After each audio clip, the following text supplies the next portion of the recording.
السلام علیکم ورحمۃ اللہ وبرکاتہ۔ کیا حال ہے سب کا؟ الحمد للہ۔ نحمده ونصلی علی رسولہ الکریم، اما بعد فاعوذ باللہ من الشیطان الرجیم، بسم اللہ الرحمن الرحیم، رب اشرح لی صدری ویسر لی امری واحلل عقدۃ من لسانی یفقہوا قولی۔ کل ہم نے قرآن مجید کے حقوق کے بارے میں پڑھا، تو سب سے پہلا حق کیا ہے قرآن کا؟ حق التلاوہ، کہ اس کی تلاوت کی جائے۔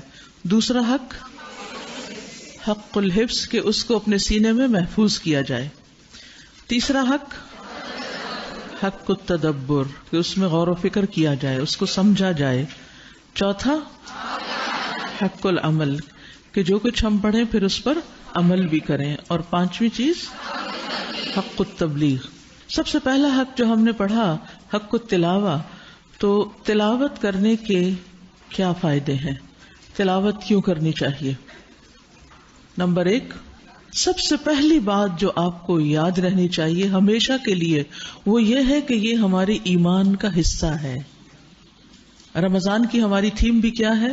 تجدید ایمان، کہ ہم نے اپنے ایمان کو نیا کرنا ہے، کیونکہ حدیث میں آتا ہے ایمان پرانا ہو جاتا ہے پیٹوں کے اندر، یعنی سینے میں انسان کے ایمان بھی پرانا ہو جاتا ہے، جیسے پہن کے کپڑا پرانا ہو جاتا ہے تو اس کو پھر کیا کرتے ہیں؟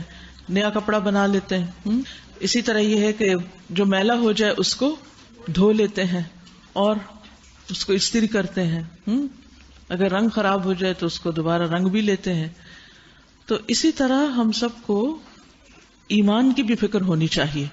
تو جو چیزیں ہمارا ایمان بڑھاتی ہیں ان چیزوں کی خاص طور پر اپنی زندگی میں اہمیت رکھنی چاہیے، یعنی انہیں امپورٹنس دینی چاہیے۔ ٹھیک ہے؟ تو سب سے پہلی چیز قرآن پاک کی تلاوت سے متعلق جو ہے کہ یہ ہمارے ایمان میں اضافہ کرتی ہے اور یہ ہمارے ایمان کا حصہ ہے۔ الذین آتیناہم الکتاب یتلونہ حق تلاوتہ اولئک یؤمنون بہ۔ ٹھیک ہے؟ کہ جو اس کتاب کی تلاوت کا حق ادا کرتے ہیں یہی دراصل اس پر ایمان رکھتے ہیں۔ پھر اس کے بعد یہ ہے کہ اس کو پڑھنے کا ثواب بھی ہے، فائدہ بھی ہے۔ ایمان تو بڑھتا ہی ہے، اس کا اپنا اجر ہے، لیکن ہر حرف پڑھنے پر پھر 10 نیکیاں۔ قرآن کو پڑھنا کیسے چاہیے؟ خوبصورت آواز کے ساتھ، درست تجوید کے ساتھ۔ ٹھیک ہے؟ پھر اسی طرح کون قابل رشک ہے؟ جن میں سے ایک شخص جس کو اللہ نے قرآن کا علم دیا اور پھر وہ اس کو دن رات پڑھتا ہے۔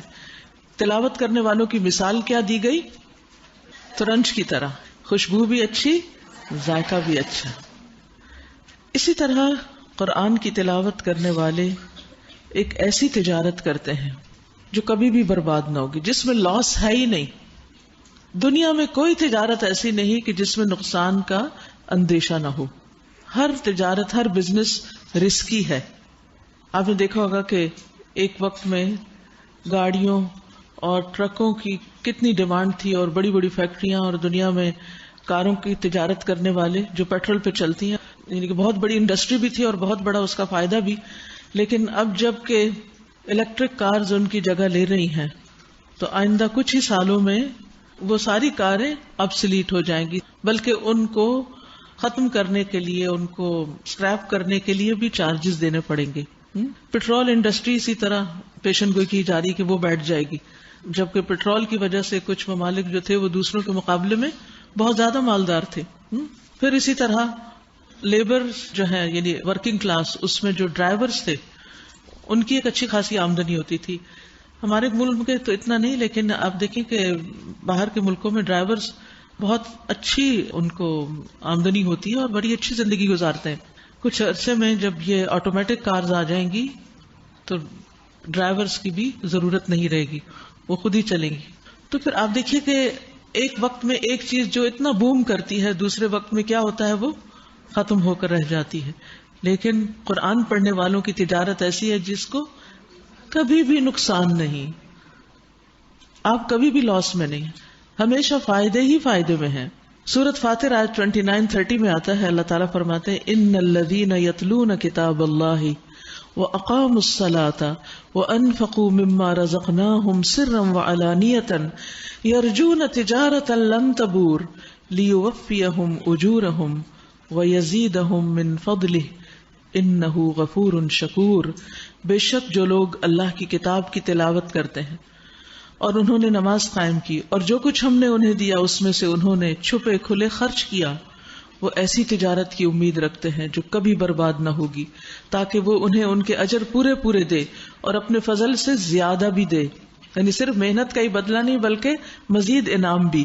بے شک وہ بے حد بخشنے والا نہایت قدردان ہے۔ تو اس لیے قرآن مجید کی تلاوت شوق سے کیجیے۔ قرآن مجید کا ہم پر حق ہے کہ ہم اس کو حفظ کریں۔ یہ اللہ کا کلام ہے۔ اس دنیا میں ہمیں جتنی بھی نعمتیں ملی ہیں ان سب میں سے سب سے بہترین نعمت، ہر اس چیز سے بہتر جسے لوگ سمیٹ رہے ہیں، جسے لوگ جمع کر رہے ہیں، تو ہمیں اس کو نہ صرف یہ کہ پڑھنا ہے، اس کی تلاوت کرنا ہے، بلکہ اس کو اپنے سینوں میں بھی محفوظ کرنا ہے۔ قرآن مجید میں اللہ تعالیٰ فرماتے ہیں سورۃ القمر آیت 17 میں وَلَقَدْ يَسَّرْنَا الْقُرْآنَ لِلذِّكْرِ فَهَلْ مِن مُدَّكِرٍ، اور بلا شبہ یقیناً ہم نے قرآن کو نصیحت کے لیے، ذکر کے لیے بہت آسان کر دیا، تو کیا ہے کوئی جو نصیحت حاصل کرے؟ یہاں پر جو الفاظ ہیں یسرنا القرآن للذکر، کہ ہم نے قرآن کو ذکر کے لیے آسان کر دیا، تو اس سے مراد صرف نصیحت ہی نہیں بلکہ ذکر جو ہے وہ ایک وسیع معنوں میں استعمال ہوتا ہے۔ اس کا یہ معنی بھی کیا جاتا ہے کہ ہم نے قرآن کے الفاظ کو یاد کرنے، ان کو ادا کرنے، ان کو پڑھنے، اس کے معنی کو سمجھنے کی خاطر بہت آسان بنایا ہے، بہت سہل ہے یہ۔ یعنی جو شخص اس کو سیکھنا چاہتا ہے، اس کو پڑھنا چاہتا ہے، اس کو بار بار دہرانا چاہتا ہے، اس کو یاد کرنا چاہتا ہے، تو یہ اس کے لیے آسان ہے، مشکل نہیں۔ ضرورت صرف ایک چیز کی ہے، اور وہ یہ کہ ہم اس پر اپنی توجہ مرکوز کریں، ہم اس کو اپنی زندگی میں امپورٹنس دیں، ہم اس کے ساتھ وقت گزاریں اور اس کو یاد کرنے کی کوشش کریں۔ رسول اللہ صلی اللہ علیہ وسلم کے سینے میں قرآن مجید محفوظ تھا، کیونکہ آپ تو دیکھ کر پڑھ ہی نہیں سکتے تھے، آپ تو امی تھے، تو آپ جو کچھ بھی پڑھتے تھے عن ظہر الغیب پڑھتے تھے، یعنی زبانی پڑھتے تھے۔ اور پھر آپ خود اس کو یاد رکھنے کا کتنا اہتمام کرتے تھے کہ ہر سال جبریل علیہ السلام کے ساتھ رمضان میں اس کا دورہ کیا کرتے تھے، اور آخری سال آپ نے اس کو 2 مرتبہ دہرایا۔ تو جو لوگ حفظ کر چکے ہیں یا حفظ کرنا چاہتے ہیں، ان کے لیے اس میں ایک بہت بڑا سبق ہے کہ قرآن مجید کو صرف ایک دفعہ یاد کر کے پھر چھوڑ نہ دیں۔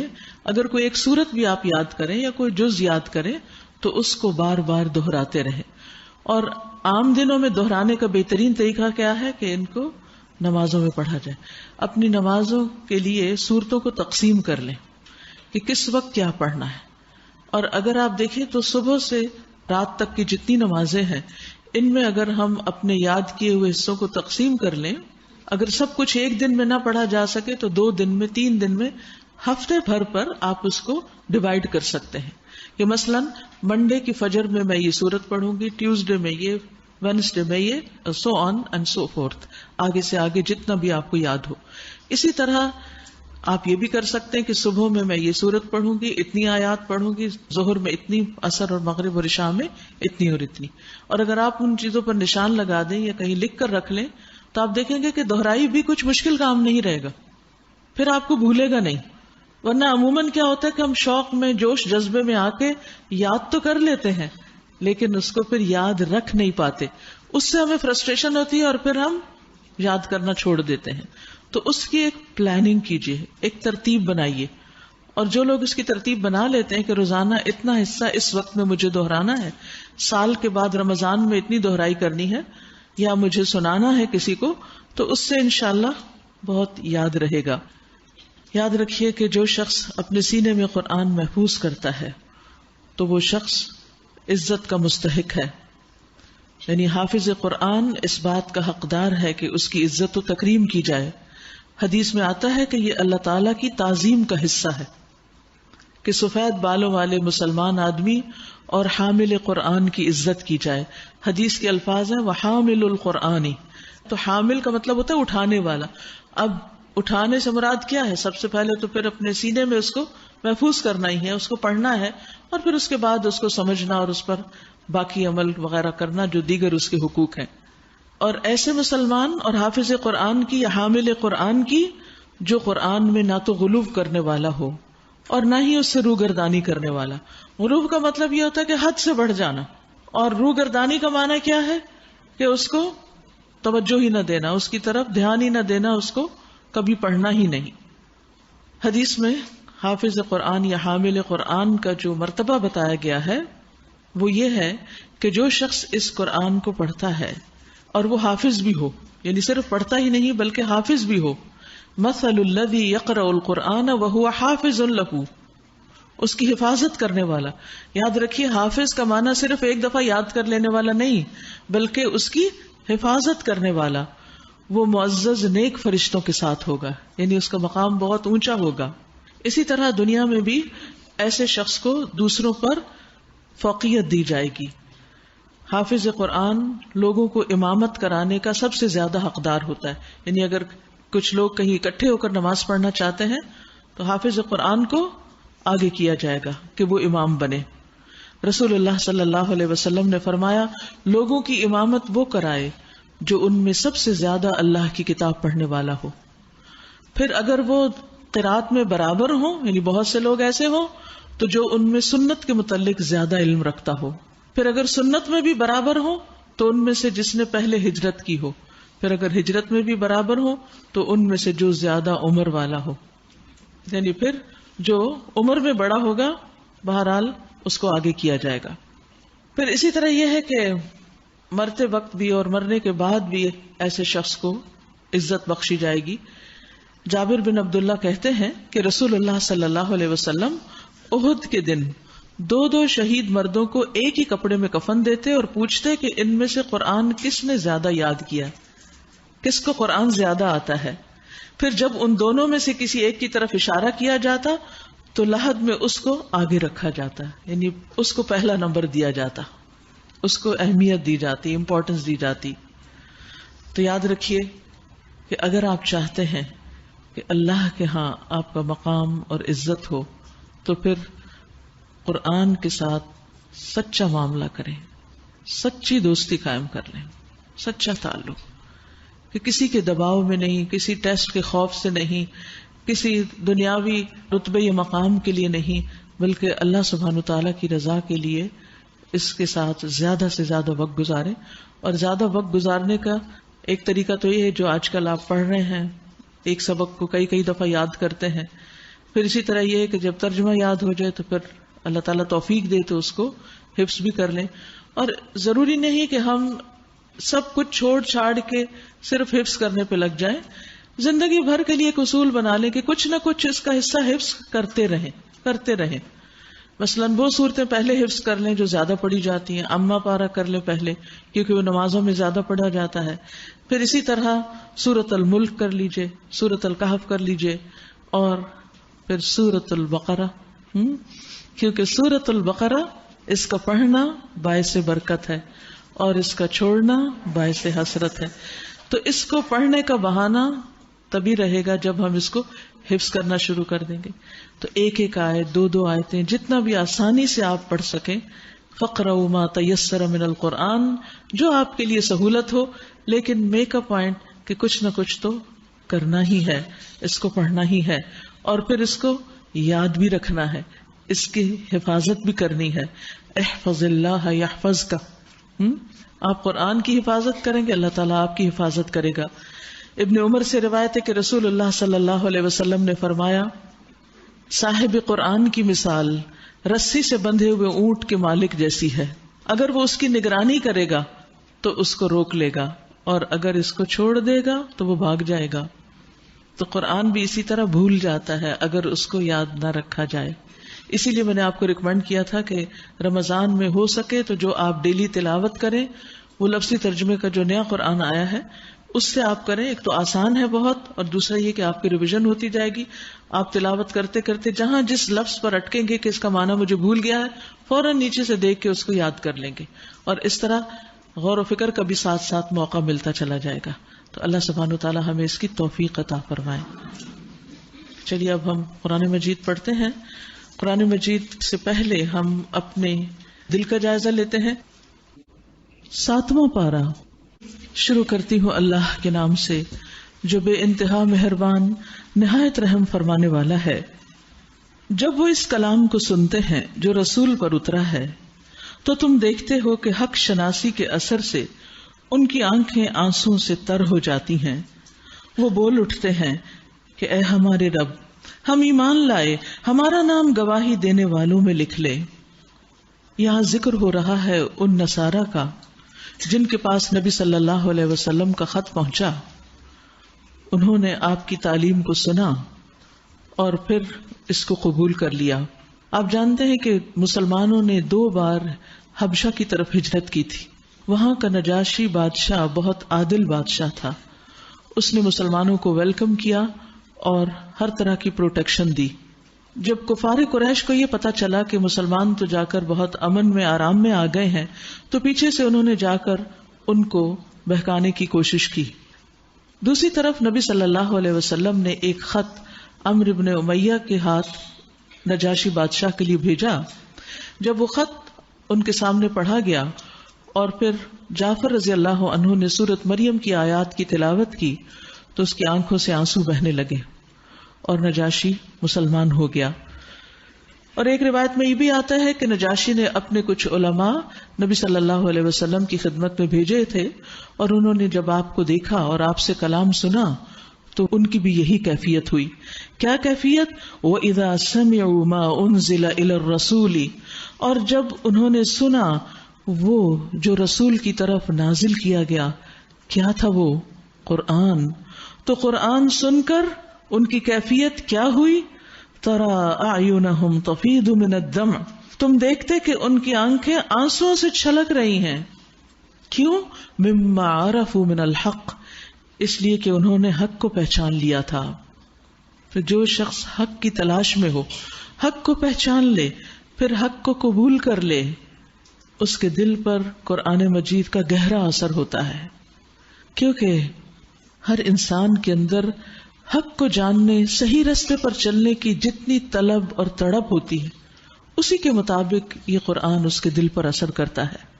تو ان کا پھر قول کیا تھا؟ ان کی زبان سے کیا نکلا؟ یقولون، وہ کہہ رہے تھے ربنا آمنا، اے ہمارے رب ہم ایمان لے آئے. فاکتبنا مع الشاہدین، تو ہمیں گواہوں کے ساتھ لکھ لے. وہ لوگ عیسیٰ علیہ السلام پر ایمان لائے تھے اور پھر رسول اللہ صلی اللہ علیہ وسلم کا پیغام سن کر اس پر ایمان لے آئے. اور پھر ان کی تمنا کیا تھی کہ انہیں شاہدین کے ساتھ لکھ لیا جائے. یہ شاہدین کون ہے؟ شاہدین شاہد کی جمع ہے. شاہد کہتے ہیں گواہی دینے والے کو، اور گواہی دینے والوں سے مراد یہاں رسول اللہ صلی اللہ علیہ وسلم کی امت ہے، امت محمد صلی اللہ علیہ وسلم.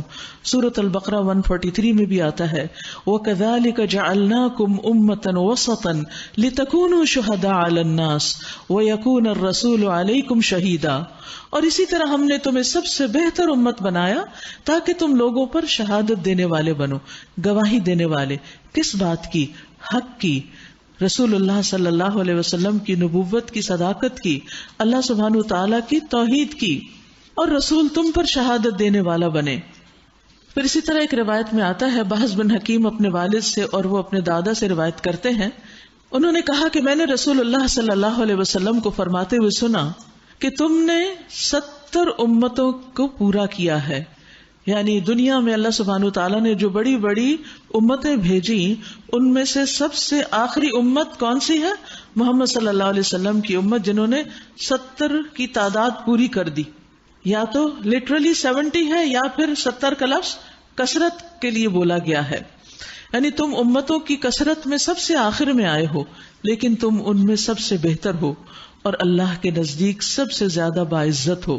کیونکہ صحابہ کرام نے جس قدر قربانیوں کے ساتھ اور اطاعت شاری اور وفاداری کے ساتھ نبی صلی اللہ علیہ وسلم کا ساتھ دیا، اس کی مثال پچھلی کسی امت میں نہیں ملتی کہ جس کثرت کے ساتھ رسول اللہ صلی اللہ علیہ وسلم کے ساتھی اور آپ کے صحابی جو تھے، اور پھر اس کے بعد بھی ہم دیکھتے ہیں کہ اس امت کے اندر اس دین سے محبت کرنے والے، اپنے نبی سے محبت کرنے والے کثیر تعداد میں پائے جاتے ہیں۔ آج کے بھی اس گئے گزرے دور میں ہم دیکھتے ہیں کہ رسول اللہ صلی اللہ علیہ وسلم کی محبت اور آپ کے دین کی محبت امت کا ایک خاص شعار ہے۔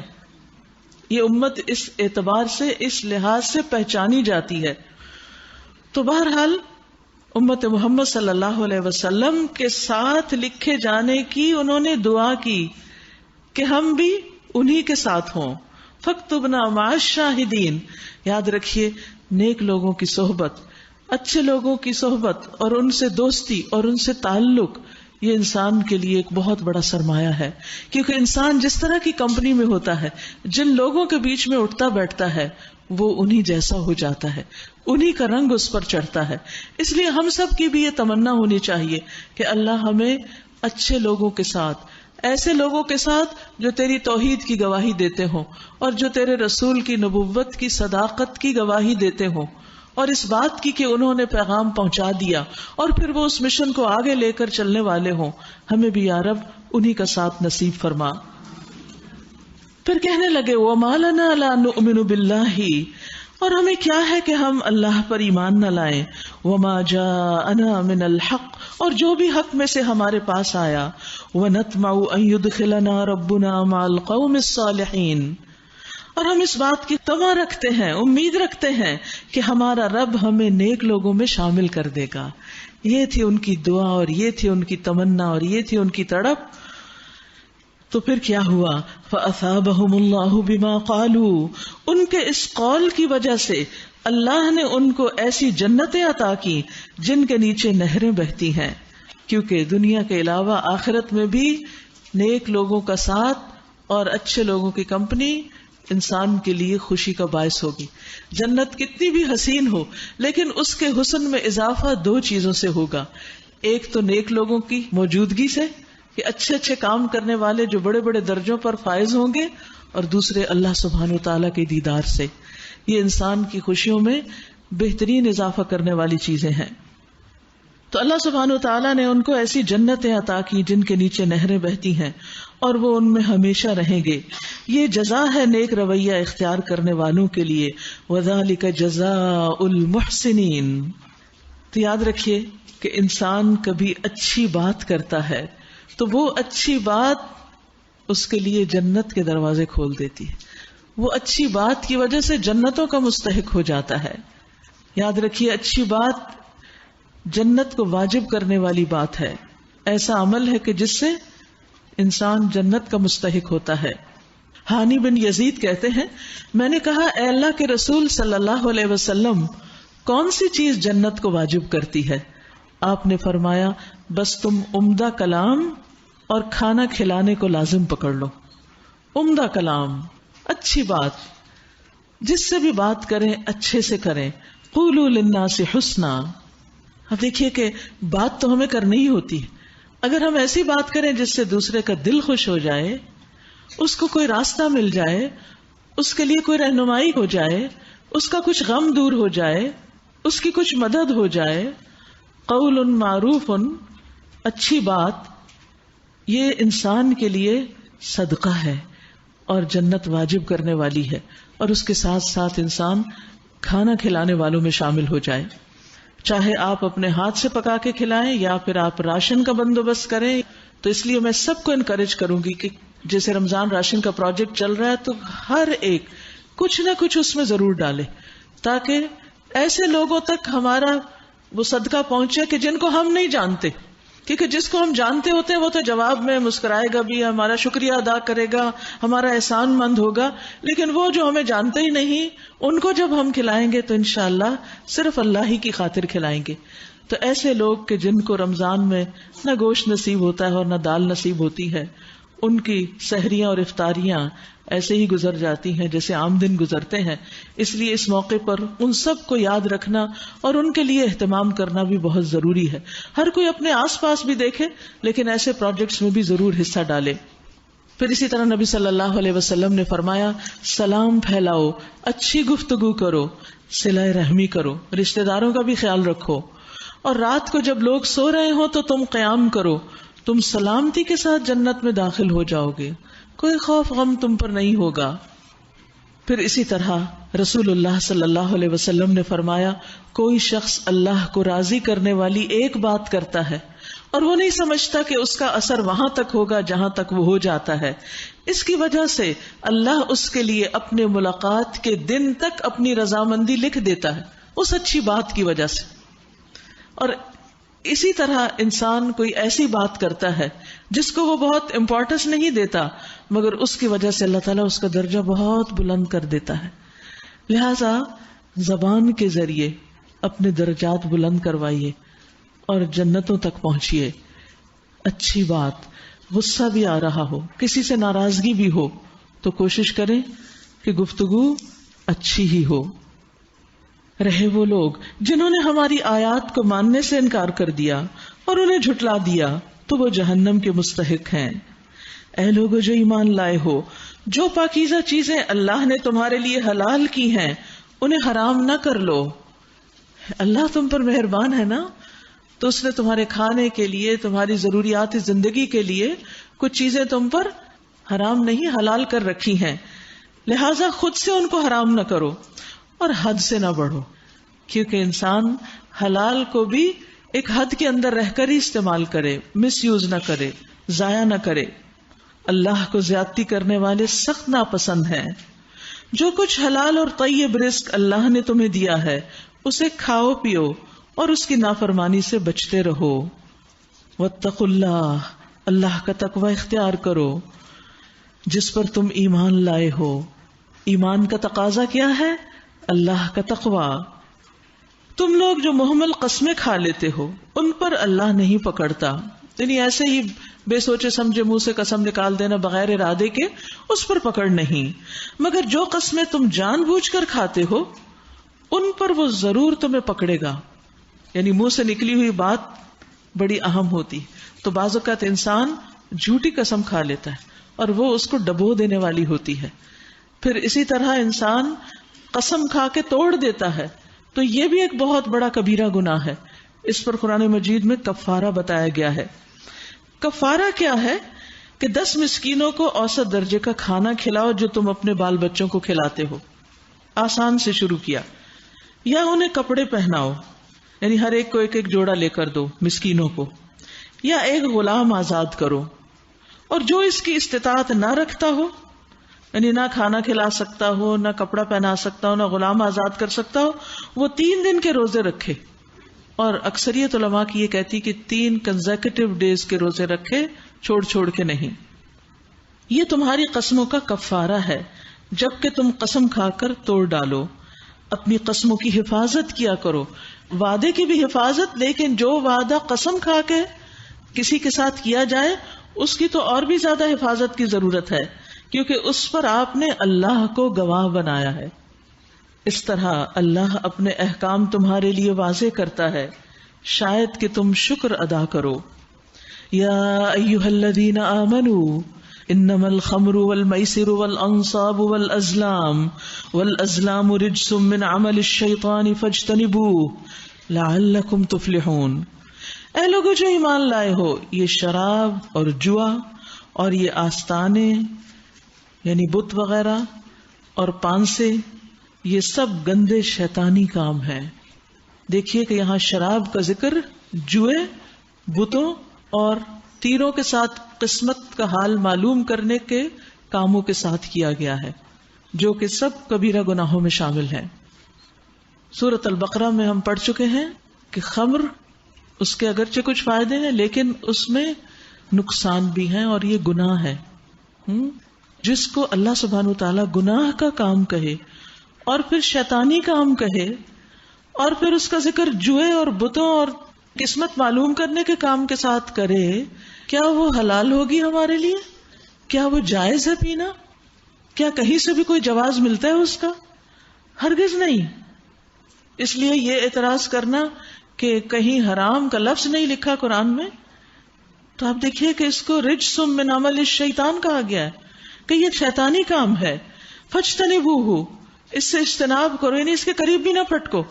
ایک دو گھونٹ بھی پی لیے تو خطرہ ہے کہ پھر آگے بڑھ جاؤ گے، کیونکہ کچھ لوگ یہ کہتے ہیں ہم پیتے ہیں لیکن اتنی نہیں کہ نشہ ہو. یاد رکھیے کہ بہت سے لوگ اسی طرح شروع کرتے ہیں. سگریٹ کی عادت بھی کہاں سے پڑتی اور شراب کا نشہ بھی کہاں سے لگتا ہے کہ ایک دو گھونٹ سے پھر انسان اپنے اوپر قابو نہیں رکھ سکتا، اور پھر تو حال یہ ہو جاتا ہے کہ ہر چیز کو بھلا دیتا ہے، یعنی سارے رشتوں کو، تعلقات کو، ذمہ داریوں کو، اور اس نشے کا شکار ہو کر مزید کئی بڑے بڑے جرائم کرتا ہے. کیونکہ شراب جو ہے وہ عقل کو ڈھانپ دینے والی ہے، اور عقل ہی سے انسان کی عزت ہے. انسان کو جو باقی مخلوقات پر عزت دی گئی وہ اس کی عقل کی بنا پر ہے، اور جو چیز انسان کی عقل کو خراب کر دے وہ انسان کے لیے سراسر نقصان دہ ہے. اور اسی طرح جوا بھی کہ جس میں انسان بعض اوقات جیتنے کے شوق میں جو کچھ ہوتا ہے جمع پونجی وہ سب کا سب ہار دیتا ہے، اور بتوں اور آستانوں اور قبروں پر جانا اور پھر قسمت کے ذریعے حال معلوم کرنا، یہ لاٹری، یہ قرعہ اندازی کی ناجائز قسمیں، یہ سب شیطانی کام ہیں. ان سے بچنے کے لیے کہا گیا ہے لعلکم تفلحون، تاکہ تم کامیاب ہو سکو، اور اگر اس میں پڑے رہے تو ناکام ہو سکتے ہو. شیطان تو یہ چاہتا ہے کہ شراب اور جوئے کے ذریعے سے تمہارے درمیان عداوت اور بغض ڈال دے، کیونکہ جب انسان کی عقل ماری جائے وہ نشے میں ہوتا ہے، ہوش میں نہیں ہوتا، تو اس کے منہ سے کچھ بھی نکل جاتا ہے، اور وہ دوسروں کے ساتھ بد اخلاقی اور بدتمیزی کر سکتا ہے. تو پھر اس سے کیا ہوتا ہے؟ دشمنیاں پیدا ہوتی ہیں، اور تمہیں اللہ کی یاد سے اور نماز سے روک دے. جب انسان کو پتہ ہی نہیں کہ نماز میں کیا پڑھا، جیسے پیچھے کہا گیا کہ اس وقت نماز نہ پڑھو جب تم نشے کی حالت میں ہو. تو جو کام نماز سے روک دے انسان کو، اللہ کی عبادت سے روک دے، پھر اس میں کوئی خیر نہیں. پھر اللہ تعالیٰ پوچھتے ہیں پھر کیا تم ان چیزوں سے باز رہو گے؟ فَهَلْ أَنْتُمْ مُنْتَهُونَ، رکتے ہو یا نہیں؟ تو ہم کیا کہیں گے؟ ہم نہیں رکتے. نہیں، عبادت نام ہی اس چیز کا ہے کہ جس کام کا اللہ حکم دے وہ کر لیا جائے، اور جس چیز سے وہ روکے اس سے رک جایا جائے. اللہ اور اس کے رسول کی اطاعت کرو اور باز آ جاؤ. وَاحْذَرُوا، لیکن اگر تم نے حکم عدولی کی تو جان لو کہ ہمارے رسول پر صاف صاف حکم پہنچا دینے کی ذمہ داری تھی. یعنی شراب جو ہے صرف قرآن مجید سے ہی نہیں، رسول اللہ صلی اللہ علیہ وسلم کی احادیث کے ذریعے بھی حرام قرار دی گئی ہے. جو لوگ ایمان لے آئے اور نیک عمل کرنے لگے، انہوں نے پہلے جو کچھ کھایا پیا تھا اس پر کوئی گرفت نہ ہوگی. یعنی جو پیچھے ہو چکا سو ہو چکا، اللہ تعالیٰ معاف کر دے گا. آئندہ کے لیے توبہ کرو. اور توبہ کی شرائط میں سے یہ شرط ہوتی ہے کہ انسان وہ کام چھوڑ دے جس پر وہ اللہ کو ناراض کر چکا ہے، بشرطے کہ وہ آئندہ ان چیزوں سے بچے رہیں جو حرام کی گئی ہیں، اور ایمان پر ثابت قدم رہیں اور اچھے کام کریں. پھر جس جس چیز سے روکا جائے اس سے رک جائیں، اور جو فرمان الہی ہو اسے مانیں. اور پھر ثم اتقوا واحسنوا، تقوی اختیار کریں اور احسان کا رویہ. واللہ یحب المحسنین، اللہ محسنین سے محبت رکھتا ہے. یاد رکھیے ایک شخص ہوتا ہے صرف متقی، یعنی ایک مومن متقی ہے، اور ایک مومن متقی بھی ہے اور محسن بھی ہے. تو جو متقی محسن ہے اس کا درجہ بڑا ہے. متقی تو وہ ہوتا ہے جو بس گناہوں سے بچتا ہے اور جو اس کے فرائض ہیں وہ ادا کر دیتا ہے. لیکن محسن کون ہوتا ہے؟ جو نیکی میں آگے بڑھ جاتا ہے، جو فرض کے ساتھ ساتھ نفل کی بھی فکر کرتا ہے، نوافل بھی ادا کرتا ہے. دوسرے اچھا نہ اس سے کرے تو بھی وہ ان سے اچھا کرتا ہے، جیسے وہ بالوالدین احسانا. اور پھر سورۃ لقمان میں آتا ہے کہ ہدم و رحمت للمحسنین، کہ یہ کتاب نیکی کرنے والوں کے لیے ہدایت اور رحمت ہے، محسنین کے لیے ہدایت اور رحمت ہے، اور متقین کے لیے ہدایت ہے. تو اس سے کیا پتہ چلتا ہے کہ احسان کا درجہ تقوی سے بھی آگے ہے. تو ہمیں اپنا ٹارگٹ رکھنا چاہیے کہ ہم نے محسن بننا ہے.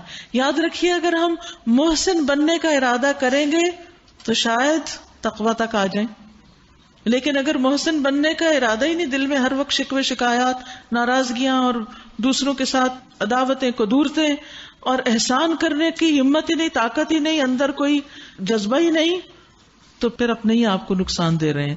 کیونکہ ان احسنتم لانفسکم، اگر تم نے احسان کیا تو اپنے ہی اوپر کرو گے. اور آپ دیکھیے کہ آخرت میں بھی احسان کرنے والوں کے لیے کیا ہے، فرمایا للذین احسنوا الحسنی وزیادہ. احسان کرنے والوں کے لیے ان کی نیکی کا بدلہ بھی ہے اور زیادہ بھی ہے، کیونکہ وہ بھی زیادہ کرتے تھے تو ان کا بدلہ بھی زیادہ ہے، ان کا اجر بھی زیادہ ہے. یا ایھا الذین آمنوا، اے لوگو جو ایمان لائے ہو، اللہ تمہیں اس شکار کے ذریعے سے سخت آزمائش میں ڈالے گا جو بالکل تمہارے ہاتھوں اور نیزوں کی زد میں ہوگا. یعنی وہ چیز جو تمہاری ریچ میں ہے، پہنچ میں ہے، تم اسے استعمال کر سکتے ہو، لیکن اسی وقت منع کر دیا جائے کہ اس کو نہیں ہاتھ لگانا، حالانکہ وہ حلال بھی ہے، مگر احرام کی حالت میں شکار حرام ہے، لہذا آزمایا گیا. جب صلح حدیبیہ کے موقع پر مسلمان مکہ جا رہے تھے تو راستے میں پرندے ان کے ہاتھوں کی پہنچ تک آ گئے، قریب قریب اڑ رہے تھے، اور ان کو اجازت نہیں تھی کہ کسی کو پکڑے. اب دیکھیے کتنی ٹیمپٹیشن ہوتی ہے، اگر کوئی چڑیا اندر آ جائے دل چاہتا ہے کہ اس کو پکڑ لیں، تو وہ تو ان کے سروں کے آس پاس منڈلا رہی تھی، ہاتھوں کی پہنچ میں تھی، لیکن کہا گیا کہ ان کو ہاتھ نہیں لگانا. کیا ڈسپلن ہے، کیا صبر ہے، کیا ضبط نفس ہے، کیا سیلف کنٹرول ہے. سیلف کنٹرول اسی سے تو آتا ہے انسان کو کہ جو چیز وہ کر سکتا ہے پھر وہ اس کو نہ کرے اور اپنے آپ کو روک لے. روزے میں یہی ٹریننگ تو دی جائے گی. اور جو شخص اپنے نفس پر قابو پا لے وہ دنیا کا طاقتور ترین انسان ہے، کیونکہ نفس کی خواہش پر قابو پانا سب سے مشکل کام ہے. فرمایا یہ دیکھنے کے لیے کہ تم میں سے کون اس سے غائبانہ ڈرتا ہے، یعنی کون اللہ سے ڈرتا ہے بن دیکھے. پھر جس نے اس تنبیہ کے بعد اللہ کی مقرر کی ہوئی حد سے تجاوز کیا اس کے لیے دردناک سزا ہے. اے لوگو جو ایمان لائے ہو، احرام کی حالت میں شکار نہ مارو، اور اگر تم میں سے کوئی جان بوجھ کر ایسا کر گزرے تو جو جانور اس نے مارا ہو اسی کے ہم پلہ ایک جانور اسے مویشیوں میں سے نظر دینا ہوگا، جس کا فیصلہ تم میں سے 2 عادل آدمی کریں گے. یعنی جس کو مارا گیا اس کو دیکھ کے ڈیسائیڈ کریں گے کہ کیا ورتھ تھی اس کی اور کتنا جانور اس کے بدلے میں دیا جانا چاہیے. اور یہ نذرانہ کعبہ تک پہنچایا جائے گا، یا نہیں تو اس گناہ کے کفارے میں چند مسکینوں کو کھانا کھلانا ہوگا، یا اس کے بقدر روزے رکھنے ہوں گے تاکہ وہ اپنے کیے کا مزہ چکھے. یعنی اللہ سبحانہ وتعالی کے کچھ احکامات کی خلاف ورزی، وہ گناہ توبہ کے ذریعے معاف نہیں ہو سکتا، اس کے لیے ضروری ہے کہ انسان پھر کفارہ بھی دے، جرمانہ بھی پے کرے. پہلے جو کچھ ہو چکا اللہ نے اسے معاف کر دیا، لیکن اب اگر کسی نے اس حرکت کا اعادہ کیا تو اللہ اس سے بدلہ لے گا، اور اللہ زبردست ہے، انتقام لینے والا ہے. تمہارے لیے سمندر کا شکار اور اس کا کھانا حلال کر دیا گیا، جہاں تم ٹھہرو وہاں بھی اس کو کھا سکتے ہو. یعنی احرام کی حالت میں سمندری شکار، مچھلیاں وغیرہ پکڑی جا سکتی، اور قافلے کے لیے زیادہ راہ بھی بنا سکتے ہو، یعنی ساتھ بھی لے جا سکتے ہو. البتہ خشکی کا شکار جب تک تم احرام کی حالت میں ہو تم پر حرام کیا گیا. بس تقوی اختیار کرو، اللہ سے ڈرو جس کی طرف تم سب اکٹھے کیے جاؤ گے. اللہ نے مکان محترم کعبہ کو لوگوں کے لیے قیام کا ذریعہ بنایا ہے، یعنی مکہ والوں کے لیے خاص طور پر کعبہ ان کی معاش کا ذریعہ بھی ہے. اسی کی وجہ سے انہیں امن نصیب ہے، اور حاجیوں کی آمد کی وجہ سے انہیں بے شمار فائدے حاصل ہوتے ہیں جس سے ان کی زندگیاں قائم ہیں. ورنہ مکہ میں تو نہ کچھ اگتا ہے اور نہ ہی مزید کچھ کمانے کے اور وسائل ہیں. مکہ والوں کی آمدنی کا ایک بڑا حصہ کس کے ذریعے ہے؟ حاجیوں کی آمد کے ساتھ جو خرید و فروخت ہوتی ہے. اور ماہ حرام اور قربانی کے جانوروں اور قلادوں کو بھی اس کام میں معاون بنا دیا. یعنی کتنے جانور وہاں لے جا کے ذبح کیے جاتے، تو کہیں گوشت کی کمی ہو سکتی ہے وہاں، یعنی اللہ نے خوراک کا زبردست بندوبست کر دیا. تاکہ تمہیں معلوم ہو جائے کہ اللہ آسمانوں اور زمین کے سب حالات سے باخبر ہے اور اسے ہر چیز کا علم ہے. اعلموا، خوب جان لو، ان اللہ شدید العقاب، کہ اللہ سبحانہ وتعالی سزا دینے میں بھی سخت ہے. وان اللہ غفور الرحیم، اور بے شک اللہ غفور الرحیم بھی ہے. رحمت اللہ کی صفت ہے اور عذاب اس کا فعل ہے. اللہ سبحانہ وتعالی نے ان دونوں کا ذکر یہاں اکٹھے کیا ہے، لیکن یاد رکھو رحمت اس کے غضب پر حاوی ہے، کیونکہ اللہ سبحانہ وتعالی بندے سے محبت رکھتا ہے. ہم سب اس کی مخلوق ہے نا، وہ ہمیں سزا نہیں دینا چاہتا، لیکن وہ ہم سے یہ چاہتا کہ ہم مہذب انسان بن جائیں، اچھے انسان بن جائیں، کیونکہ اس نے اچھے انسانوں کے لیے جنت کا وعدہ کر رکھا ہے، جو ایک بہترین جگہ ہے. وہاں ہر ایک کا داخلہ ممکن نہیں، صرف مہذب لوگ اندر جا سکتے ہیں جو اس جنت کے اہل ہوں. کیونکہ اگر ہر ایک کو وہاں جانے کی اجازت مل جائے، چور کو بھی، ڈاکو کو بھی، زنا کرنے والے کو بھی، بغاوت کرنے والے کو، سرکشی کرنے والے، اللہ کی نافرمانی کرنے والے کو، وہ جا کے جنت کا نقشہ کیا بنا دیں گے؟ پھر جنت کیسی ہو جائے گی؟ پھر تو جنت میں بھی امن نہیں رہے گا.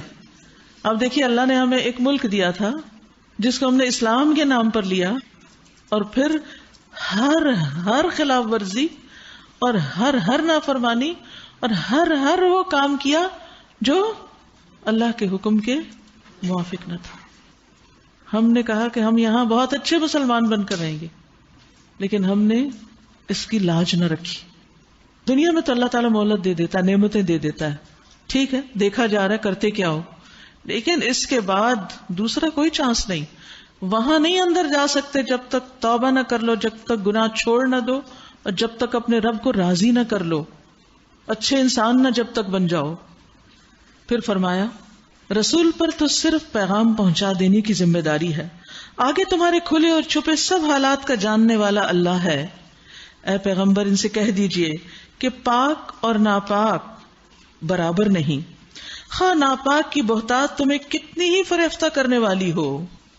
اب دیکھیے کہ پاک اور ناپاک ایک جیسے نہیں، تو پاک اور ناپاک دونوں تو پھر جنت میں نہیں جا سکتے نا. سب کو پتا ہے کہ پاکی اور ناپاکی دو الگ کیفیات ہیں. اللہ سبحانہ وتعالی پاک ہے، صرف پاک چیز کو قبول کرتا ہے، پاک عمل ہی اوپر اٹھتا ہے، پاکیزہ کلمات اس کی طرف چڑھتے ہیں، صالح عمل انہیں اوپر اٹھاتا ہے. لہذا اپنے کھانے پینے میں پاکیزگی، اپنے صنفی تعلقات میں پاکیزگی، پھر جسمانی طہارت، عبادت کے وقت پاکیزگی، جسم کا پاک ہونا، لباس کا پاک ہونا، جگہ کا پاک ہونا. تو ایک مومن کی ساری زندگی پاکیزگی کے ساتھ گزرتی ہے. پاکیزگی کو ایمان کا حصہ بتایا گیا ہے. الطہور شطر الایمان. لہذا ہم سب کو اس کا پورا خیال رکھنا چاہیے. نبی صلی اللہ علیہ وسلم 2 قبروں کے پاس سے گزرے تو فرمایا کہ ان کو عذاب ہو رہا ہے، اور بڑی بات پہ نہیں، معمولی چیزوں پہ ہو رہا ہے. ان میں سے ایک وہ تھا جو پیشاب کے چینٹوں سے نہیں بچتا تھا. تو اگر ہم پاکیزگی کا اہتمام نہیں کرتے تو پھر بڑی مشکل ہو جائے گی. تو پاکیزگی اور ناپاکی برابر نہیں، خواہ تمہیں ناپاک چیز کتنی اچھی لگے. پس اے لوگو جو عقل رکھتے ہو، اللہ کی نافرمانی سے بچتے رہو، امید ہے کہ تمہیں فلاح نصیب ہوگی. اے لوگو جو ایمان لائے ہو، ایسی باتیں نہ پوچھا کرو جو تم پہ ظاہر کر دی جائیں تو تمہیں ناگوار ہوں. کثرت سوال چاہے دین کے معاملے میں ہو یا دنیا کے معاملے میں ناپسندیدہ ہے. کیونکہ آپ دیکھیے کہ جب ہم لوگوں سے زیادہ سوال کرتے ہیں تو ان کو زج کر دیتے ہیں. اگر ہم کسی کی ذاتی زندگی کے بارے میں بہت سوال جواب شروع کر دیں تو وہ بھی اس کو ناگوار گزرتا ہے. اسی طرح دین کے معاملے میں بھی جب ہم بہت بال کی کھال اتارنے لگتے ہیں تو وہ بھی کیا ہے؟ ناپسندیدہ ہے. تو ہمیں اس چیز سے روک دیا گیا، اور خاص طور پر صحابہ کرام کو فرمایا ایسی باتیں نہ پوچھا کرو جو تم پہ ظاہر کر دی جائیں تو تمہیں ناگوار ہوں، لیکن اگر تم انہیں ایسے وقت پوچھو گے جبکہ قرآن نازل ہو رہا ہو تو وہ تم پر کھول دی جائیں گی. اب تک جو کچھ تم نے کیا اسے اللہ نے معاف کر دیا، وہ درگزر کرنے والا اور بردبار ہے. تم سے پہلے ایک گروہ نے اسی قسم کے سوالات کیے تھے، پھر وہ انہی باتوں کی وجہ سے کفر میں مبتلا ہو گئے. جب انسان بہت سوال کرتا ہے تو پھر جو حکم آتا ہے اس کے جواب میں وہ ضروری نہیں کہ اس پر عمل بھی کر سکے, مشکل ہو جاتی ہے, پھر انسان اس حکم کا انکار بھی کر دیتا ہے. اللہ نے نہ کوئی بحیرہ مقرر کیا, نہ صاحبہ اور نہ وسیلہ اور نہ حام, مگر یہ کافر اللہ پر جھوٹی تہمت لگاتے ہیں, اور ان میں سے اکثر بے عقل ہیں کہ اس قسم کے توہمات کو مانتے ہیں. اور جب ان سے کہا جاتا ہے کہ آؤ اس چیز کی طرف جو اللہ نے نازل کی, اور آؤ پیغمبر کی طرف, تو وہ جواب دیتے ہیں کہ ہمارے لیے تو بس وہی طریقہ کافی ہے جس پر ہم نے اپنے باپ دادا کو پایا. کیا یہ باپ دادا ہی کی تقلید کیے جائیں گے, خواہ وہ کچھ بھی نہ جانتے ہو اور صحیح راستے کی انہیں خبر بھی نہ ہو؟ تو اس سے کیا پتہ چلتا ہے کہ انسان کو حق کی پیروی کرنی چاہیے, باپ دادا کی نہیں. اب دیکھیے کہ دنیا کے معاملے میں تو ہم باپ دادا کے بہت سے طریقوں سے بالکل ہی منحرف ہو چکے ہیں, لیکن دین کے معاملے میں ہم نے دین کس کو بنا رکھا ہے؟ دین وہی ہے جو ہمارے آباء و اجداد کرتے تھے. تو ہمیں دین کے معاملے میں دو چیزوں کو مد نظر رکھنا ہے جس کا پیچھے ذکر ہے. آؤ اس چیز کی طرف جو اللہ نے اتاری, یعنی قرآن مجید, اور آؤ پیغمبر کی طرف کہ اس قرآن کی جو وضاحت نبی صلی اللہ علیہ وسلم کر رہے ہیں اس کو لو. یا ایھا الذین آمنوا علیکم انفسکم, اے لوگو جو ایمان لائے ہو اپنی فکر کرو, کسی دوسرے کی گمراہی سے تمہارا کچھ نہیں بگڑتا اگر تم خود راہ راست پر ہو. اللہ کی طرف تم سب کو پلٹ کر جانا ہے, پھر وہ تمہیں بتا دے گا کہ تم کیا کرتے رہے ہو. بہت سے لوگ اس آیت کا مفہوم کیا سمجھ لیتے ہیں, لوگ جو مرضی کرتے رہیں, ہمیں پرواہ نہیں, ہمیں بس اپنی فکر کرنی چاہیے. اور اس سے وہ کیا دلیل لیتے ہیں کہ امر بالمعروف اور نہی عن المنکر کی ضرورت نہیں. لیکن اس آیت میں اس بات کی طرف اشارہ ہے کہ ایک انسان جب اپنی پوری کوشش کر چکے اور لوگ پھر بھی سیدھے نہ ہوں, پھر بھی وہ غلط رستوں پر ہی چلنا چاہیں, تو اس کے بعد پیغام پہنچانے والے کی ذمہ داری نہیں, پھر تم اپنی فکر کرو, کوئی اور اگر گمراہ ہوتا ہے تو وہ تمہیں نقصان نہیں دے گا. تو ہر شخص پر سب سے بڑی ذمہ داری جو کبھی بھی ختم نہیں ہو سکتی وہ کس کی ہے؟ اپنی ذات کی. جہاں تک دوسروں کی ذمہ داری ہے تو ان کو صرف بتانا ہی کافی ہے, ان کے عمل کی ذمہ داری آپ پر نہیں, ان کے بہاف پر آپ کو نہیں پوچھا جائے گا کہ انہوں نے یہ غلط کام کیوں کیا, ایز لانگ ایز آپ ان کو سمجھا چکے. ہاں اگر ان کو منع نہیں کرتے, سمجھاتے نہیں, تو پھر آپ کی پوچھ ہو سکتی ہے. یعنی یہ جو میں نے کہا نا کہ پھر پوچھ ہو سکتی ہے, تو یہ بھی بڑی اہم بات ہے. رسول اللہ صلی اللہ علیہ وسلم فرمایا کہ جب لوگ کسی کو ظلم کرتے ہوئے دیکھیں اور پھر اس کو پکڑے نہیں تو قریب ہے کہ اللہ ان سب کو عذاب میں لپیٹ لے. اسی طرح آپ صلی اللہ علیہ وسلم نے یہ بھی فرمایا, جس قوم میں اللہ کی نافرمانی کے کام ہوں اور وہ انہیں روک سکتے ہوں پھر نہ منع کریں, تو ہو سکتا ہے کہ اللہ اس سبب سے ان سب کو اپنے عذاب کی لپیٹ میں لے لے. یعنی جب مصیبت آئے گی تو صرف ان پر نہیں آئے گی, جو منع نہ کرے وہ بھی اس کا شکار ہو سکتے ہیں. تو اس لیے جب انسان کو غلط چیز دیکھے تو بتا ضرور دے. بعض اوقات لوگ ناراض بھی ہو جاتے ہیں, لیکن اچھے طریقے سے پیار محبت اور خیر خواہی کے ساتھ بتائیں گے تو وقتی طور پہ ہو سکتا ہے ان کو تھوڑا محسوس ہو, لیکن جب انہیں ہوش آئے گی, جب سمجھ آئے گی, تو وہ آپ ہی کے قدردان ہوں گے. آپ دیکھیے جب ساسیں فوت ہو جاتی ہیں نا تو بڑی اچھی لگنے لگتی ہیں, خصوصاً جب خود ساس بن جاتے ہیں, پھر ان کی مثالیں دیتے ہیں. اللہ بخشے ہماری ساس بہت اچھی تھی, وہ یہ کہا کرتی تھی, وہ یہ سمجھاتی تھی, وہ یہ کہتی تھی. تو اس لیے اگر آپ ساس بھی ہیں اور بہو کو کوئی اچھی بات کہنی ہے تو پیار سے کہہ دیں, کوئی بات نہیں. ہو سکتا ہے آج اس کو نہ سمجھ آئے, لیکن کل جب آپ دنیا میں نہ ہو تو وہ آپ کو یاد کرے اور آپ کا یہ بتانا آپ کے لیے صدقہ جاریہ بن جائے. پھر فرمایا, اے لوگو جو ایمان لائے ہو, جب تم میں سے کسی کی موت کا وقت آ جائے. موت کا وقت, موت کو ہر وقت یاد رکھنا چاہیے.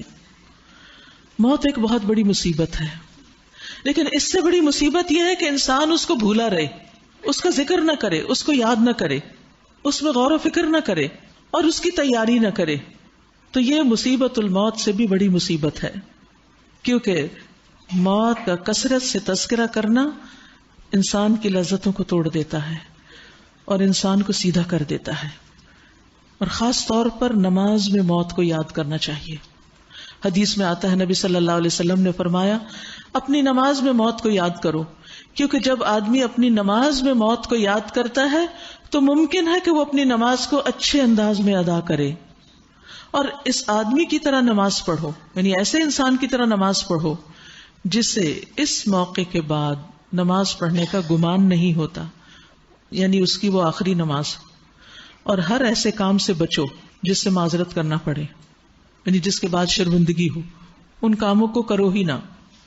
یہاں پر ایک خاص حکم دیا جا رہا ہے کہ جب تم میں سے کسی کی موت کا وقت آ جائے اور وہ وصیت کر رہا ہو تو اس کی شہادت کا نصاب یہ ہے کہ تمہاری جماعت میں سے 2 صاحب عدل آدمی گواہ بنائے جائیں، یا اگر تم سفر کی حالت میں ہو اور وہاں موت کی مصیبت پیش آ جائے تو غیر مسلموں میں سے ہی 2 گواہ لے لیے جائیں، پھر اگر کوئی شک پڑ جائے تو نماز کے بعد دونوں گواہوں کو مسجد میں روک لیا جائے، یعنی شک اس بات کا کہ انہوں نے کچھ خیانت کر دی ہے، وصیت میں تبدیلی کر دی ہے، تو پھر نماز کے بعد وہ مسجد میں ہی رکیں اور اللہ کی قسم کھا کے کہیں کہ ہم کسی ذاتی فائدے کے عوض گواہی بیچنے والے نہیں، خواہ ہمارا کوئی رشتہ دار ہی کیوں نہ ہو، اس کی بھی رعایت نہیں کریں گے، اور نہ اللہ واسطے کی گواہی کو ہم چھپانے والے ہیں، اگر ہم نے ایسا کیا تو گناہ گاروں میں شمار ہوں گے، لیکن اگر پتہ چل جائے کہ ان دونوں نے اپنے آپ کو گناہ میں مبتلا کیا ہے تو پھر ان کی جگہ 2 اور شخص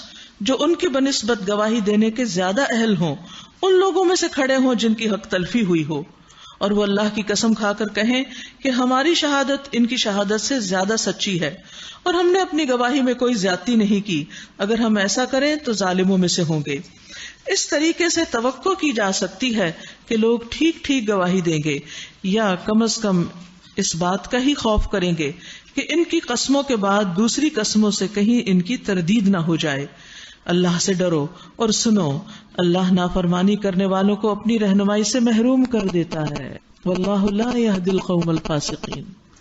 فسق کے ساتھ پھر ہدایت نہیں ملا کرتی۔ جس روز اللہ سب رسولوں کو جمع کر کے پوچھے گا تمہیں کیا جواب دیا گیا، تو وہ عرض کریں گے ہمیں کچھ علم نہیں، آپ ہی ساری پوشیدہ حقیقتوں کو جانتے ہیں۔ علم کی نسبت اللہ کی طرف کرنا، یہ وہ ادب کو اختیار کرتے ہوئے کہیں گے، یہ نہیں کہ اللہ سبحانہ وتعالیٰ کے سامنے خود اپنے علم کا اظہار کرنے لگے۔ یاد رکھیے علم کا ایک ادب بھی ہوتا ہے، اور علم ادب کے ساتھ آتا ہے۔ اللہ سبحانہ وتعالیٰ جب سوال کریں گے پیغمبروں سے، آپ دیکھیے پیغمبروں کا بھی ایک مقام ہے، تو انہیں پتا بھی ہوگا تو وہ کہیں گے لا علم لنا انک انت علام الغیوب، آپ سب سے زیادہ غیب جانتے ہیں، ہم تو کچھ بھی نہیں جانتے، ہمارا علم تو کچھ نہیں۔ جیسے فرشتوں نے کہا تھا نا سبحانک لا علم لنا الا ما علمتنا، یہ بھی ادب ہے۔ اسی طرح پیغمبر علیہ السلام کے سامنے صحابہ کا طریقہ کیا ہوتا تھا، وہ آگے سے فوراً جواب نہیں دینے لگتے تھے، پتہ بھی ہوتا تھا تو نہیں بولتے تھے، کیا کرتے تھے کہ آپ زیادہ جانتے ہیں، اللہ و رسولہ عالم۔ یہی ادب بعد میں بھی ہمارے مسلمانوں کے اندر رہا کہ اگر کسی مجلس کے اندر کوئی بڑا عالم موجود ہے تو جو باقی لوگ ہیں جن کا علم اس کے مقابلے میں کم ہے تو وہ بڑھ بڑھ کر نہ بولیں، وہ اس کو جواب دینے دیں۔ لیکن ہمارا حال کیا ہوتا ہے، کسی مجلس میں چلے جائیں، اگر مجلس میں سے کوئی شخص سوال کر بیٹھے اسپیکر سے، یا وہ جس کو آج آپ نے کچھ سکھانے کا موقع دیا ہے، سوال اس سے کیا جا رہا ہے اور جواب کون دے رہا ہوتا ہے؟ سبھی دینے لگتے ہیں، جس کو تھوڑا سا بھی پتا ہے یا نہیں پتا، کچھ جانتا ہے نہیں جانتا، ہر کوئی اظہار خیال کرنے لگتا ہے۔ یہ علم کی مجلس کے ادب کے خلاف ہے۔ جب عالم سے سوال کیا جائے تو اسی کو جواب دینے دیں، الا یہ کہ وہ آپ سے کہے کہ آپ جواب دیجئے اس بات کا۔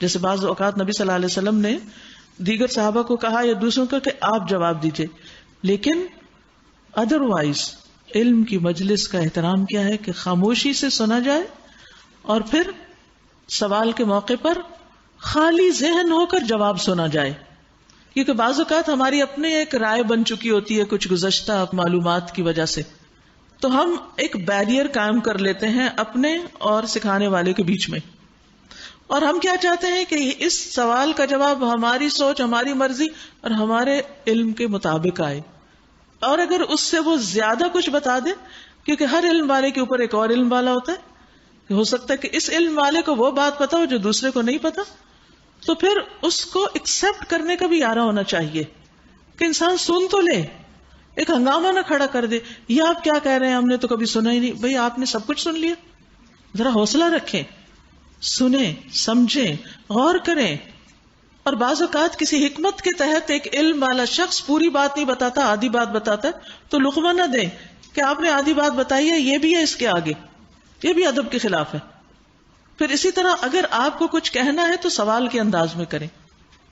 اسی طرح ادب کا تقاضا یہ بھی ہوتا ہے کہ جب آپ کسی کے سامنے بیٹھے ہیں تو آپ دوسروں کی تعریفیں نہ شروع کر دیں. مثلا آپ اپنی والدہ کے سامنے جا کر بیٹھے ہیں، ان کا حال احوال پوچھیں، ان سے بات کریں، وہاں بیٹھ کے اپنی ساس کی تعریف نہ شروع کر دیں. ویسے بھی آپ شادی کے بعد ان کو بھی امی کہنا شروع کر دیتے ہیں تو امی کے دل پر ایک چوٹ لگتی ہے کہ اچھا اب میری بیٹی کی ایک اور بھی امی ہو گئی، یا میرے بیٹے کی کوئی اور بھی امی ہو گئی. قدرتی سی بات ہے. کھلے دل والے تو اس کو ایکسپٹ کرتے ہیں اور بچوں کو انکریج کرتے ہیں. میں تو اپنے بچوں کو کہتا ہوں کہ امی کہو، کیونکہ جب تک کہو گے نہیں، وہ فیلنگ نہیں آئے گی، وہ مقام، عزت اور مرتبہ نہیں دے سکو گے. تو پھر جب وہ ادب اور احترام نہیں ہوگا تو تعلقات اچھے نہیں ہو سکتے. تو اسی طرح جب ایک عالم کے سامنے بیٹھے ہوں تو دوسرے عالم کی تعریفیں نہ شروع کر دیں، یہ بھی ادب کے خلاف ہوتا ہے. جب ایک دوست کے پاس بیٹھے ہیں تو دوسرے دوست کی تعریفیں نہ شروع کر دیں. جب اپنے شوہر کے سامنے بیٹھے ہیں تو اپنے بھائی یا باپ کی تعریفیں نہ کریں. یہ ہوتی معمولی باتیں ہیں، لیکن اس سے سامنے والا غمگین ہوتا ہے کہ اچھا مجھ سے بڑھ کر کسی اور کی اہمیت. حالانکہ ہر ایک کا اپنا اپنا مقام ہوتا ہے. شوہر کا اپنا مقام ہے اور ہم سب جانتے ہیں کہ جو ان کا مقام ہے ہماری زندگی میں وہ کسی اور کا نہیں ہے. لیکن بعض اوقات ہم اپنی حماقتوں کی وجہ سے بے موقع محل باتیں کرتے ہیں، غیر حکیمانہ باتیں جو اس وقت کرنے کی نہیں ہوتی یا اس کے سامنے کرنے کی نہیں ہوتی. اس کی وجہ سے پھر ہم اپنی ہی قدر کھو دیتے ہیں، پھر رونے لگتے ہیں کہ یہ تو ہمیں کوئی امپورٹنس نہیں دیتے. بھئی پہلے تو ہم نے ہی پہل شروع کی کہ ان کے سامنے کسی اور کو امپورٹنس دے کر. تو یہ تعلقات کو اچھا بنانے کے اور دین کے سکھائے ہوئے جو ادب ہیں ہمارے، ان کو اگر ہم فالو کریں تو ہماری زندگیاں زیادہ خوشگوار ہو جائیں. اس کا یہ مطلب نہیں ہے کہ آپ کسی کی تعریف ہی نہ کریں اور کسی کو اچھا ہی نہ کہیں. آپ کہہ سکتے ہیں لیکن موقع محل کے ساتھ، گفتگو کے درست انداز کے ساتھ. تو اس وقت پیغمبر کیا کہیں گے کہ انک انت علام الغیوب. پھر تصور کرو اس موقع کا جب اللہ تعالیٰ فرمائے گا کہ اے مریم کے بیٹے عیسیٰ، یاد کر میری اس نعمت کو جو میں نے تجھے اور تیری ماں کو عطا کی تھی. میں نے روح پاک سے تیری مدد کی، تو گہوارے میں بھی لوگوں سے بات کرتا تھا اور بڑی عمر کو پہنچ کر بھی. میں نے تجھے کتاب اور حکمت، تورات اور انجیل کی تعلیم دی. تو میرے حکم سے مٹی کا پتلا پرندے کی شکل کا بناتا اور اس میں پھونکتا تھا اور وہ میرے حکم سے پرندہ بن جاتا تھا. تو مادرزاد اندھے اور کوڑھی کو میرے حکم سے اچھا کرتا تھا. تو مردوں کو میرے حکم سے نکالتا تھا. پھر جب تو بنی اسرائیل کے پاس سری نشانیاں لے کر پہنچا اور جو لوگ ان میں سے منکر حق تھے انہوں نے کہا کہ یہ نشانیاں جادوگری کے سوا اور کچھ نہیں ہے، تو میں نے ہی تجھے ان سے بچایا. اور جب میں نے حواریوں کو اشارہ کیا کہ مجھ پر اور میرے رسول پر ایمان لاؤ، تب انہوں نے کہا کہ ہم ایمان لائے اور گواہ رہو کہ ہم مسلم ہیں. سبحان اللہ. یہ اللہ سبحانہ وتعالی عام لوگوں کے دل میں بھی بات ڈالتا ہے کہ اس وقت کیا کرو. اللہ نے حواریوں کے دل میں ڈالا کہ وہ ایمان لائیں، اسلام قبول کریں. یہ اللہ کی توفیق سے ہوتا ہے. جب ہمیں کسی خیر کے کام، اچھائی کی کوئی توفیق ہوتی ہے تو وہ دراصل اللہ ہی دے رہا ہوتا ہے. وہ ہمارے دل میں خیال ڈالتا ہے کہ اب ہم کیا کریں. اسی لیے یؤتی الحکمت من یشاء، جس کو چاہتا ہے حکمت دیتا ہے. ومن یؤت الحکمت فقد اوتی خیرا کثیرا. حواریوں کے سلسلے میں یہ واقعہ بھی یاد رہے کہ جب حواریوں نے کہا کہ اے عیسیٰ ابن مریم، کیا آپ کا رب ہم پر آسمان سے کھانے کا ایک خوان اتار سکتا ہے؟ تو عیسیٰ علیہ السلام نے کہا کہ اللہ سے ڈرو اگر تم مومن ہو. انہوں نے کہا ہم بس یہ چاہتے ہیں کہ اس خوان سے خود کھائیں اور ہمارے دل مطمئن ہو اور ہمیں معلوم ہو جائے کہ آپ نے جو کچھ ہم سے کہا وہ سچ ہے. یعنی ایک نشانی کے طور پر آسمان سے کچھ کھانے اتاریے اور ہم اس پر گواہ ہوں. اس پر عیسیٰ ابن مریم نے دعا کی. کیا دعا کی؟ کہ اے ہمارے رب، ہم پر آسمان سے ایک خوان نازل کر جو ہمارے لیے اور ہمارے اگلے پچھلوں کے لیے خوشی کا موقع قرار پائے، اور تیری طرف سے ایک نشانی ہو، ہمیں رزق دے اور تو بہترین رازق ہے۔ اللہ نے جواب میں فرمایا، میں اس کو تم پر نازل کرنے والا ہوں، مگر اس کے بعد جو تم میں سے انکار کرے گا اسے میں ایسی سزا دوں گا جو دنیا میں کسی کو نہ دی گئی ہوگی۔ یاد رکھیے، جتنے ہدایت کے مواقع زیادہ ہوتے ہیں، پھر ان کی ناقدری اور ناشکری اور پھر ان سے فائدہ نہ اٹھانا انسان کے لیے اتنی ہی بڑی تکلیف کا باعث بھی بن جاتا ہے۔ غرض جب یہ احسانات یاد دلا کر اللہ فرمائے گا کہ اے عیسیٰ ابن مریم، کیا تو نے لوگوں سے کہا تھا کہ اللہ کے سوا مجھے اور میری ماں کو بھی الہ بنا لو؟ وہ جواب میں عرض کریں گے، سبحانک، تو پاک ہے۔ یہاں پھر آپ دیکھیے ادب، جواب دینے سے پہلے اللہ کی تعریف، اللہ کی تسبیح، اور پھر عاجزی کا اظہار۔ یاد رکھیے کہ یہ جو تسبیح کرنا ہے، سبحان اللہ کہنا ہے، کسی ایسی بات کے موقع پر جو درست نہ ہو، کوئی اللہ سے غلط بات منسوب کر رہا ہو یا اور اسی قسم کی کوئی چیز، تو اس موقع پر سبحان اللہ یا سبحانک کہنا بہت فائدے کی چیز ہے۔ سبحان اللہ صرف اچھی چیز کو دیکھ کر ہی نہیں کہا جاتا، بلکہ ایسے موقع پر بھی کہا جاتا ہے جب کوئی غلط بات کی جا رہی ہو، خصوصاً دین کی نسبت سے۔ اور پھر آپ نے وہ تسبیح تو روز پڑھنے کی کوشش کی ہوگی، سبحان اللہ والحمد للہ ولا الہ الا اللہ واللہ اکبر، اللہم اغفر لی، اللہم ارحمنی، اللہم ارزقنی۔ اسی طرح ایک اور روایت میں الحمدللہ پہلے ہے، اور آپ صلی اللہ علیہ وسلم ایک درخت کے پاس سے گزرے جس کے پتے سوکھے ہوئے تھے، آپ نے ایک لاٹھی ماری تو سب پتے گر گئے، تو آپ نے فرمایا کہ یہ کلمہ پڑھنے سے الحمدللہ و سبحان اللہ ولا الہ الا اللہ واللہ اکبر، گناہ اسی طرح جھڑتے ہیں جس طرح اس درخت سے پتے جھڑ رہے ہیں۔ ہم یہ تسبیح پڑھ رہے ہوتے ہیں اور گناہ جھڑتے چلے جا رہے ہوتے ہیں، جھڑتے، صفائی ہوتی چلی جاتی، اور آپ دیکھیں گے کہ اس کے اختتام پر دل بھی ہلکا ہو چکا ہوتا ہے۔ حدیث میں آتا ہے جو آدمی دن میں 100 مرتبہ سبحان اللہ پڑھتا ہے اس کے لیے 1000 نیکیاں لکھی جاتی ہیں، یا 1000 گناہ معاف کر دیے جاتے ہیں، خطائیں اس کی گرا دی جاتی ہیں۔ سبحانک ما یکون لی ان اقول ما لیس لی بحق، میرا یہ کام نہ تھا کہ میں وہ بات کہتا جس کے کہنے کا مجھے حق نہ تھا، اگر میں نے ایسی بات کہی ہوتی تو آپ کو ضرور علم ہوتا، آپ جانتے ہیں جو کچھ میرے دل میں ہے اور میں نہیں جانتا جو کچھ آپ کے دل میں ہے، آپ تو ساری پوشیدہ حقیقتوں کے عالم ہیں، میں نے ان سے اس کے سوا کچھ نہیں کہا جس کا آپ نے حکم دیا تھا، یہ کہ اللہ کی بندگی کرو جو میرا رب بھی ہے اور تمہارا رب بھی۔ یہ تھا ان کا پیغام عیسیٰ علیہ السلام کا۔ میں اسی وقت تک ان کا نگران تھا جب تک کہ میں ان کے درمیان تھا، جب آپ نے مجھے واپس بلا لیا تو آپ ان پر نگران تھے، اور آپ تو ساری ہی چیزوں پر نگران ہیں۔ اب اگر آپ انہیں سزا دیں تو وہ آپ کے بندے ہیں، اور اگر معاف کر دیں تو آپ غالب اور دانا ہیں۔ تب اللہ فرمائے گا، یہ وہ دن ہے جس میں سچوں کو ان کی سچائی نفع دیتی ہے۔ ھذا یوم ینفع الصادقین صدقہم، قیامت کے دن کیا چیز فائدہ دے گی؟ سچائی۔ سب سے بڑی سچائی کیا ہے؟ اللہ کو ایک ماننا، پھر اس کے احکامات کو ماننا، اس کی کتاب کو ماننا، اور جس چیز کو اس نے ماننے کا حکم دیا، اور پھر لوگوں کے ساتھ معاملہ کرتے ہوئے بھی کھرا معاملہ کرنا، سچ پر معاملات کی بنیاد رکھنا۔ ان کے لیے ایسے باغ ہیں جن کے نیچے نہریں بہ رہی ہیں، جہاں وہ ہمیشہ رہیں گے، اللہ ان سے راضی ہوا اور وہ اللہ سے راضی ہو گئے۔ یہی بڑی کامیابی ہے۔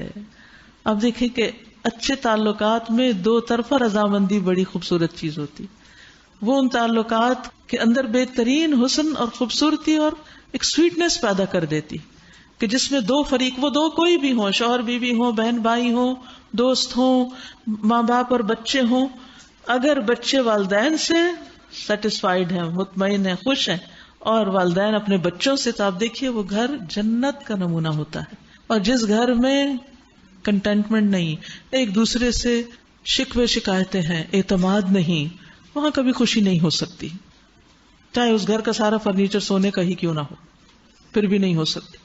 اور آخرت میں بھی سچائی ہی فائدہ دے گی۔ ان کے لیے ایسے باغ ہیں جن کے نیچے نہریں بہ رہی ہیں، کیونکہ سچائی جو ہے وہ اعتماد بحال کرنے میں سب سے بہترین چیز ہوتی ہے۔ ان کے لیے ایسے باغ ہیں جن کے نیچے نہریں بہ رہی ہیں، یہاں وہ ہمیشہ رہیں گے، اللہ ان سے راضی ہوا اور وہ اللہ سے. یہی بڑی کامیابی ہے. زمین و آسمان اور تمام موجودات کی بادشاہی اللہ ہی کے لیے ہے اور وہ ہر چیز پر قدرت رکھتا ہے.